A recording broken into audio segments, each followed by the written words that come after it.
6월달이 밝았습니다. 6월달은 성령과 함께 숨쉬다라는 주제로 수요 기도회가 진행됩니다.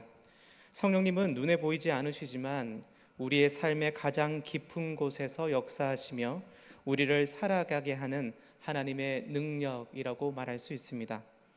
한 선교사님이 아프리카 오지 마을에서 사역하실 때 겪었던 이야기입니다. 그곳은 전기도 통신도 전혀 없는 세상과 단절된 곳이었습니다. 그런데 갑작스럽게 마을에 원인을 알 수 없는 큰 병이 퍼지기 시작했습니다. 의료진이 오기까지는 최소한 며칠이 걸리는 절망적인 상황이었습니다. 선교사님은 절박한 마음으로 아픈 마을의 사람들을 돌보며 매일 밤낮으로 기도하기 시작합니다. 하지만 상황은 전혀 나아지지 않았습니다. 사람들은 계속해서 쓰러지고 있었습니다. 그러던 어느 날 아침 선교사님은 평소보다 일찍 잠에 깼는데 갑자기 마음속에 지금 저 산 넘어 강 쪽으로 가라라는 생각이 강하게 들기 시작했습니다. 왜 가야 하는지, 가서 또한 무엇을 해야 하는지 아무런 이유나 설명도 없었습니다. 그저 그렇게 해야 할 것 같다라는 강한 마음이 들기 시작했습니다. 망설였습니다. 또 망설였습니다. 이 절박한 상황 속에 이 산을 넘어간다면, 내가 그곳으로 가게 된다면 여기 있는 사람들은 어떻게 될까 너무나도 걱정되고 염려가 되었습니다. 하지만 선교사님은 그 마음의 울림에 순종하여 산을 넘기 시작했습니다. 그런데 놀랍게도 산을 넘자 말자 마을로 들어오는 구호팀과 만나게 된 것입니다. 통신이 완전히 두절된 상황 속에서 그 구호팀이 어떻게 그 마을 근처로 왔는지, 그리고 어떻게 그들과 만나게 되었는지 지금도 설명할 수 없다라고 합니다. 다만 선교사님은 이렇게 말씀합니다. 그때 제 마음에 들었던 생각은 그냥 제 생각이 아니었어요. 하나님께서 성령을 통해 제게 말씀하신 거였어요. 귀로 들리는 말소리는 없었지만 제 마음에 분명한 울림이 있었고, 그 울림을 따랐을 때 비로소 하나님의 완벽한 타이밍을 경험했던 것입니다 라고 고백한 것입니다. 또 하나의 이야기를 해드리고 싶습니다. 어느 대학생 자매가 새벽 기도회를 마치고 등굣길 버스를 탔습니다. 그런데 버스가 어느 정류장에 섰을 때 갑자기 한 아주머니가 쓰러져 있는 것을 발견하게 됩니다. 자매는 너무나도 당황했고 어찌할 바를 몰라 주저하고 있었습니다. 그때 옆에 있던 다른 사람이 뛰어내려가 응급처치를 시작합니다. 이 자매는 아무것도 하지 못한 채 그저 멍하게 바라만 보고 있었습니다. 그날 밤 자매는 마음에 불편했습니다. 아니, 하루 종일 불편하게 생활했습니다. 자신이 무력하게 가만히 서 있었던 그 상황이 계속 떠올랐기 때문입니다. 자매는 하나님께 조용히 기도하기 시작합니다. 그 순간 마음속에 잔잔하지만 분명한 하나님의 음성이 들리고 있습니다. 사랑하는 딸아, 내가 너를 그 자리에 둔 이유는 단순히 구경하라고 한 게 아니란다 라는 음성이었습니다. 그 순간 자매는 깨달았습니다. 자신은 아무런 도움도 되지 못했지만 하나님께서는 이 자매가 그 위급한 상황을 보고 그곳을 기도하는 자리로 삼기를 원하셨다라는 것을 깨닫게 됩니다. 성령님은 선교사님의 이야기처럼 우리가 어떤 행동을 하게도 하시지만 자매의 이야기처럼 우리의 존재 자체가 그 자리에서 하나님의 마음을 품고 그 자리를 감당하길 원하시는 분이라고 말씀드릴 수 있습니다. 성령님은 이처럼 다양한 방식으로 우리의 삶 가운데 개입하십니다.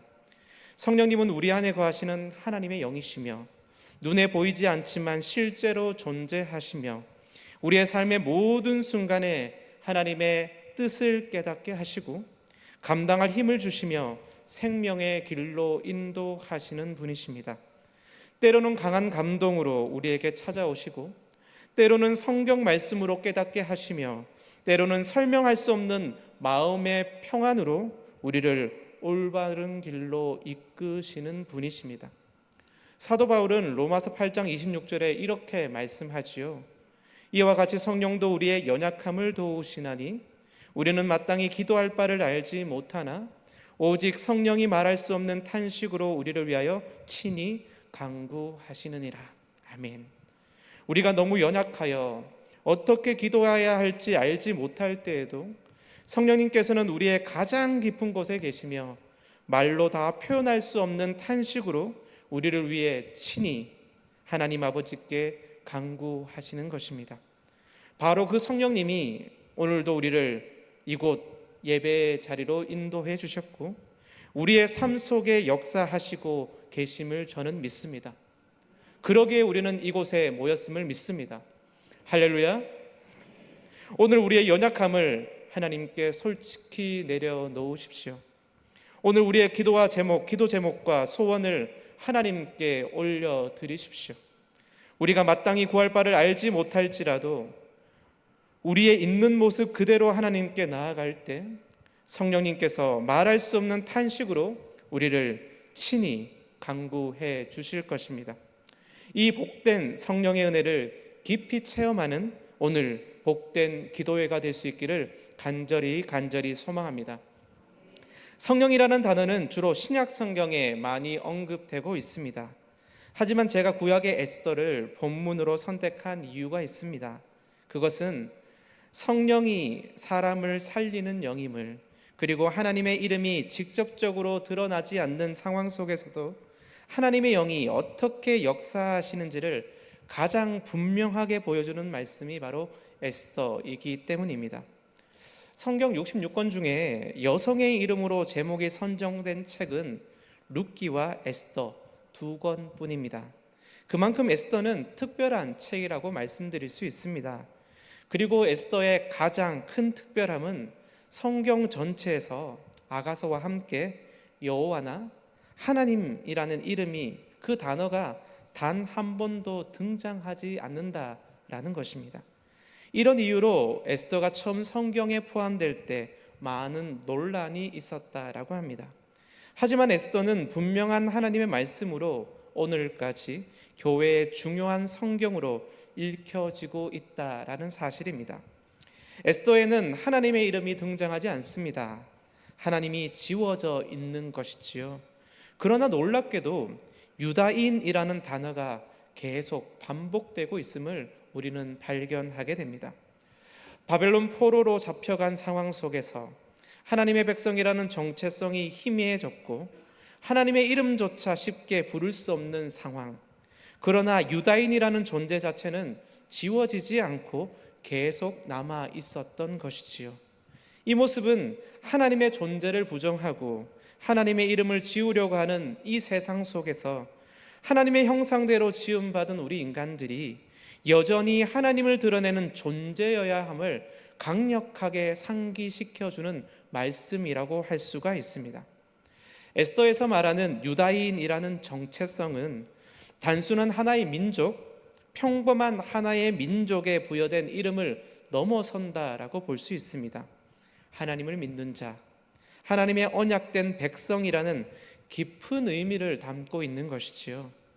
에스더가 페르시아의 왕후가 되어 모든 유다 민족이 멸절될 시기, 위기 상황 앞에서 침묵할 것인가 아니면 생명을 걸고 나설 것인가, 이 갈림길에 섰을 때 에스더는 양아버지이자 삼촌인 모르드게에게 이렇게 말하고 있습니다.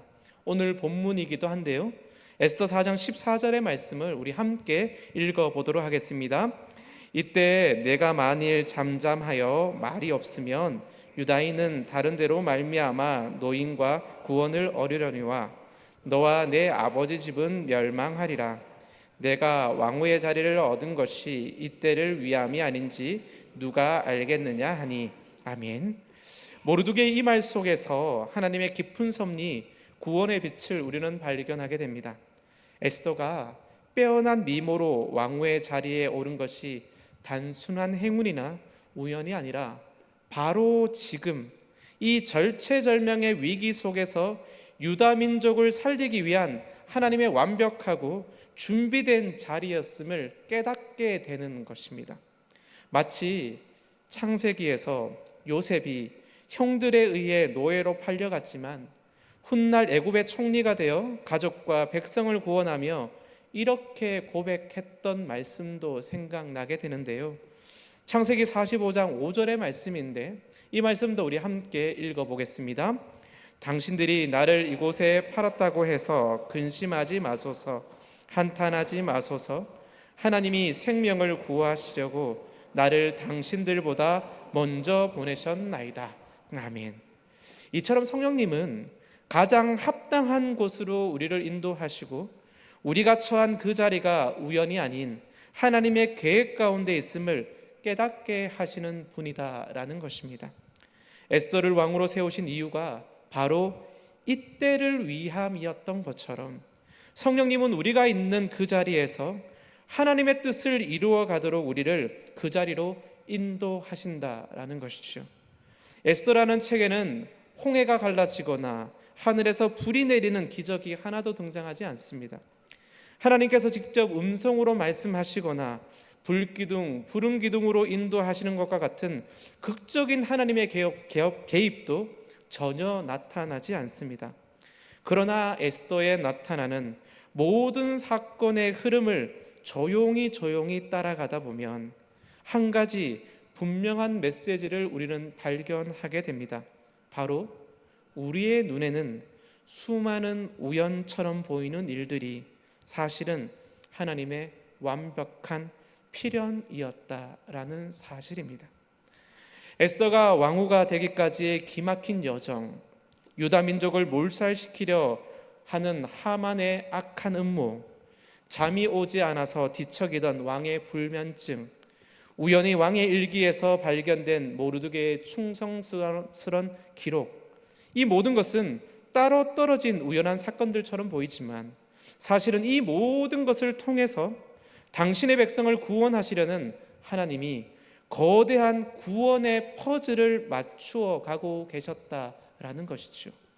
그리고 그 하나님의 놀라운 섭리가 바로 성령님을 통해 오늘 우리의 삶 속에서도 조용히 그러나 분명하게 그리고 완벽하게 역사하고 계십니다.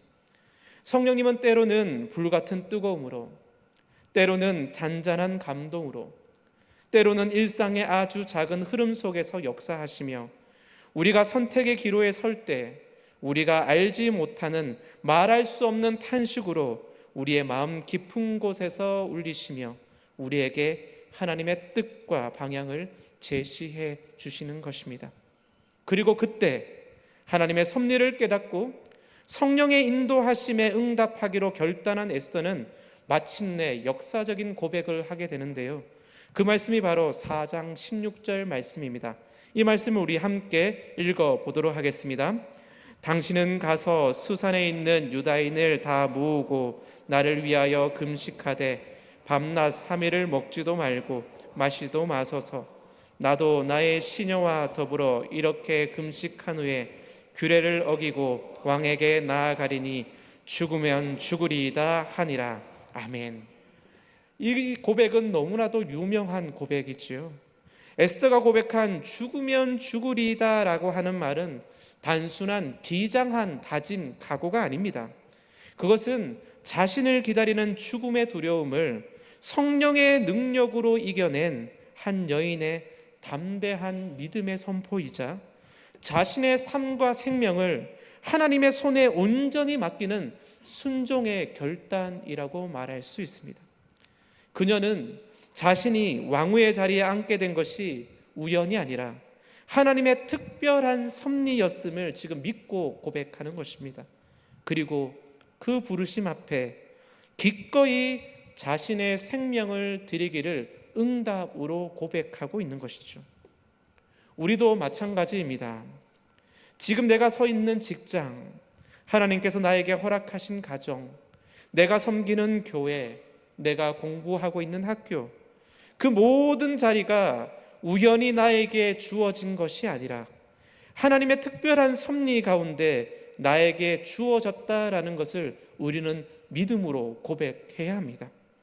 하나님께서 나를 그곳으로 보내셨고 바로 이때를 위해 나를 그 자리에서 준비시키고 계시는 것입니다. 그리고 성령님은 오늘도 조용히 그러나 강력하게 우리와 함께 하시며 우리가 그 자리에서 하나님의 뜻을 감당하도록 돕고 계신다라는 것입니다. 때로는 말없이 그저 기도하는 마음을 우리에게 주시기도 하고, 때로는 이유 모를 위로의 눈물을 흘리게도 하시며, 때로는 작은 순종을 통해 하나님의 살아계심과 뜻을 드러내게 하시는 분, 그분이 바로 성령님이십니다. 어느 목사님이 저에게 들려주신 이야기가 있습니다. 한 집사님이 오랫동안 병상에 누워 있었다라고 합니다. 고통스러운 투병 생활 속에서 기도할 힘조차 없게 되었고, 예배당에 나갈 수도 없는 무기력한 시간들이 계속 이어지고 있었습니다. 그는 자신이 아무 쓸모없는 존재가 된 것처럼 느껴져 깊은 절망에 빠져 있었다라고 합니다.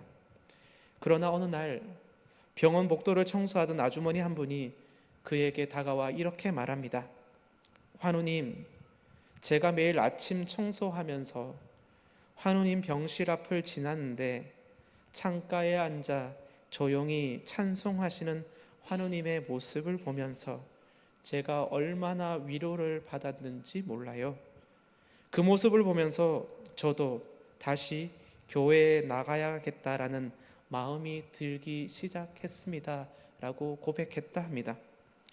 그 집사님의 자리는 아무것도 할 수 없는 고통의 병상이었고, 그의 상황은 인간적으로 볼 때 너무나도 무기력한 상황이었지만, 성령님은 바로 그 자리에서 그 집사님의 존재와 작은 읊조리는 찬양을 통해 하나님의 살아계심과 위로를 나타내셨던 것입니다. 그 병상이 바로 하나님이 택하시고 성령으로 함께 하신 섭리의 자리였던 것입니다. 사랑하는 성도님들, 하나님은 때로 우리 눈앞에서 사라지신 것처럼 느껴질 때가 있습니다. 문제가 해결되지 않고 기도의 응답이 너무나도 더딜 때 우리는 하나님이 어디 계신지 의심하기도 합니다.